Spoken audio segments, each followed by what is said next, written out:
Kilo de Ciencia, un podcast de cienciaes.com con Jorge Laborda Fernández. Hoy os invitamos a escuchar las leguminosas en la alimentación humana.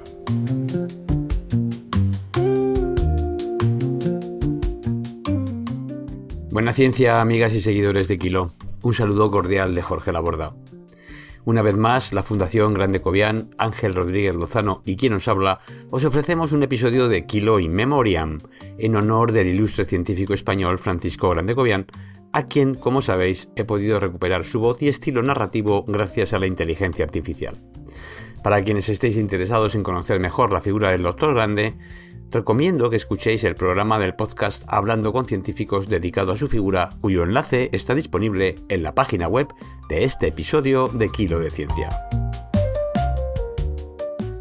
En esta ocasión, el Dr. Grande nos habla de la importancia de las leguminosas en la alimentación humana, en un breve artículo que no forma parte de su libro La alimentación y la vida. Gracias al trabajo de la Fundación Francisco Grande y, en particular, al de su presidente, el doctor Miguel Pocoví Mieras, se está haciendo un esfuerzo de recuperación de algunos escritos olvidados dejados por Francisco Grande. En esta modalidad de Kilo in Memoriam iremos también recuperando esos escritos que la voz del propio doctor Grande Cobian nos desgranará. Por el momento os dejo con el interesante tema de las leguminosas en la alimentación humana, de acuerdo con lo que el Dr. Grande Cobian sabía que era importante conocer para cualquier consumidor de este tipo de alimentos.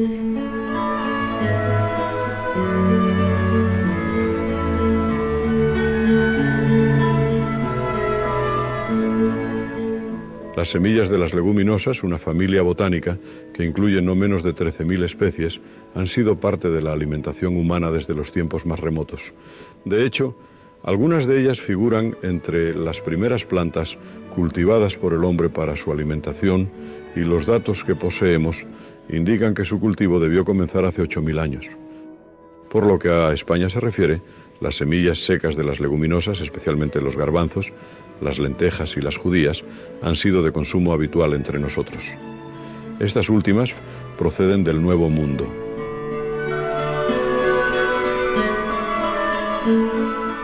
En términos generales, las leguminosas secas contienen aproximadamente un 60% de hidratos de carbono, principalmente almidón, un 20% de proteínas y una menor cantidad de grasa que no pasa del 2 al 4%. Son también una buena fuente de calcio, entre 50 y 150 miligramos por 100 gramos, y de hierro, unos 6 miligramos por 100 gramos. Y tienen un buen contenido de algunas vitaminas hidrosolubles del grupo B, específicamente unos 0,5 miligramos de tiamina, vitamina B1, y unos 2 miligramos de niacina, vitamina antipelagrosa. La vitamina B2, riboflavina, se encuentra en menor proporción, unos 0,2 miligramos.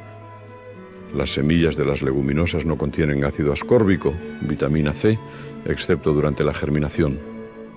Las semillas germinadas pueden llegar a tener de 10 a 15 miligramos de dicha vitamina en estas condiciones.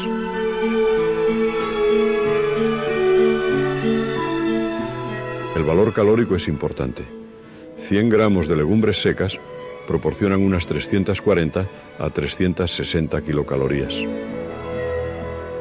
Las proteínas de las leguminosas, como las proteínas de origen vegetal en general, son de valor biológico inferior a las de origen animal, pero dichas proteínas se caracterizan por su elevado contenido de lisina, el aminoácido limitante de los cereales. Por esta razón, las proteínas de las leguminosas se complementan con las de los cereales. Una mezcla de leguminosas y cereales se comporta como una proteína de buena calidad.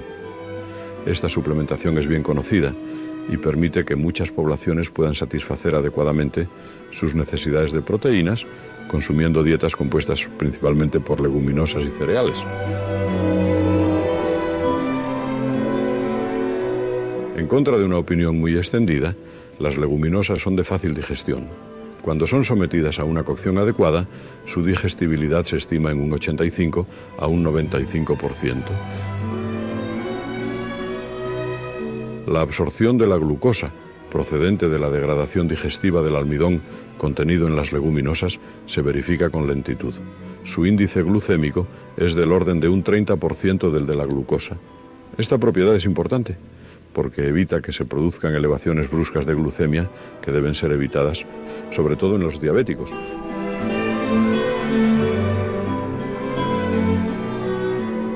El consumo de leguminosas tiende a descender en los países desarrollados conforme aumenta el consumo de alimentos de origen animal. Esto ocurre también en España. Dos leguminosas, la soja y el cacahuete, se distinguen de las mencionadas por su elevado contenido de grasa y por la excelente calidad en el caso de la soja.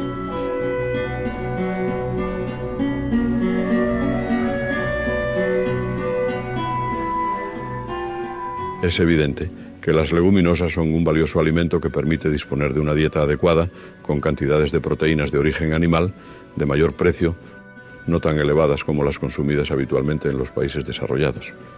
Pero no debe olvidarse que los alimentos de origen vegetal carecen de vitamina B12.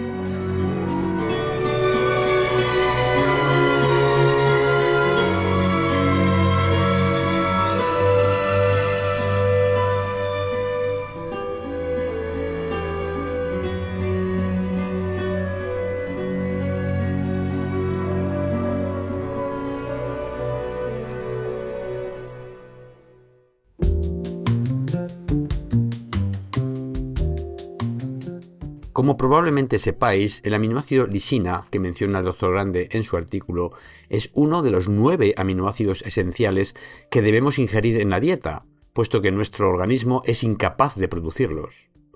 Dada la estructura de la lisina, esta adquiere carga positiva en condiciones fisiológicas, lo cual favorece las interacciones electrostáticas con otros aminoácidos o moléculas de carga negativa. Estas interacciones son fundamentales para el plegamiento correcto de muchas proteínas, es decir, para conseguir que éstas desempeñen correctamente su función. Además, la lisina se encuentra presente en el centro activo de muchos enzimas, donde participa en la catálisis de ciertas reacciones químicas de importancia metabólica. Por otro lado, la lisina es asimismo importante para el correcto entrecruzado de las fibras de colágeno y para la producción de carnitina, una molécula esencial para el transporte de ácidos grasos al interior de las mitocondrias, los orgánulos donde estos son oxidados para la generación de energía metabólica. La lisina también cumple un papel relevante en la regulación epigenética, es decir, en las interacciones que el DNA establece con proteínas que regulan el funcionamiento de los genes. Esta regulación se produce por modificación química de las histonas, que son las proteínas alrededor de las cuales se enrolla el DNA en los cromosomas, formando millones de ovillos. Ciertas lisinas de las histonas pueden ser modificadas químicamente en el nitrógeno de su cadena lateral, por ejemplo mediante acetilación, que consiste en añadir un grupo de átomos parecidos al vinagre, o metilación, que consiste en añadir un grupo de átomos parecidos al metano. En algunos casos, estas modificaciones pueden eliminar la carga positiva de la lisina, alterando así la interacción entre el DNA, cargado negativamente, y las histonas.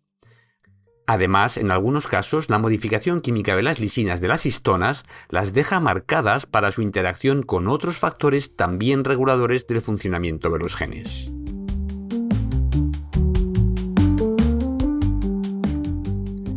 Lo anterior es solo una pincelada para comprender mejor el papel de la lisina y por qué una cantidad adecuada de esta ingerida con la dieta es fundamental. La deficiencia de lisina puede causar graves complicaciones de salud, como problemas en los tejidos conectivos del organismo, deficiencia en el metabolismo de las grasas por falta de carnitina y anemia. Por ello, en dietas vegetarianas resulta esencial no basar la alimentación solo en cereales y combinar legumbres y cereales, como lentejas con arroz, ya que son las legumbres las que aportan la lisina de la que los cereales carecen en cantidades adecuadas.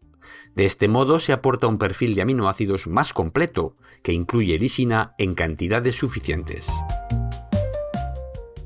Y hasta aquí el programa de hoy. Me despido como siempre de vosotros con mis mejores deseos de salud y de felicidad.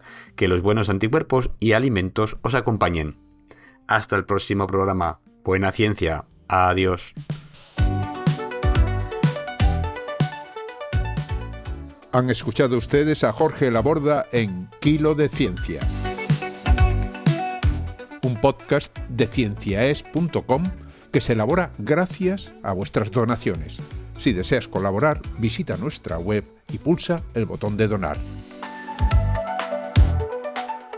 cienciaes.com.